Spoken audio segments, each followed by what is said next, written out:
Hello guys အားလုံးပဲမင်္ဂလာပါဗျာဒီနေ့တော့အေးအေးဆေးဆေးလေးလမ်းလျှောက်ရင်းနဲ့ညစီဘက်ကိုထွက်လာခဲ့ပါတယ်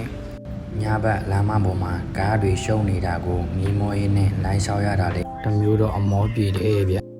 ဒီနေ့သွားမယ့်နေရာကတော့အစုပ်ဘက်ကဈေးလေးတစ်ခုပဲဖြစ်ပါတယ်ဈေးကတော့ PDF အစုပ်ဘူတာတင်ပဲမို့လာရတာလေအရင်အောင်အဆင်ပြေပါတယ်ဗျာကဲအခုတော့ SW1 market ကိုရောက်လာခဲ့ပါပြီဗျာဈေးရဝင်ဝမှတွင်လူတွေလည်းတော်တော်စီနေတယ်ဗျာဈေးထဲမှာကထိုင်ရတူတူကိုအလားဆင်ထားတာတကယ်ချစ်စရာကောင်းပြီး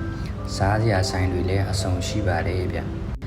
လေပတ်လို့ကောင်းတဲ့ထိုင်ကုန်ဝိုင်းလေးတွေလည်းပါတော့အေးဆေးဝယ်ပြီးအေးဆေးထိုင်စားလို့ရတယ်ဗျာကျွန်တော်လည်းအမောပြေဖြော်ရည်လေးဝယ်တောက်လိုက်အောင်မယ်ဗျာခွက်လေးတွေကိုဆွဲလို့ရအောင်ဝါးနီဂျိုးလေးတွေနဲ့လုပ်ပေးရတာတကယ်သဘောကျလို့ကောင်းတယ်ဗျစားစရာအပြင်ချစ်စရာကစားစရာရုပ်လေးတွေလည်းရှိပါသေးတယ်ဗျနောက်ထပ်ဘလော့အသစ်တွေကိုကြည့်ဖို့ follow လုပ်ထားပေးအောင်နော်အားလုံးပဲ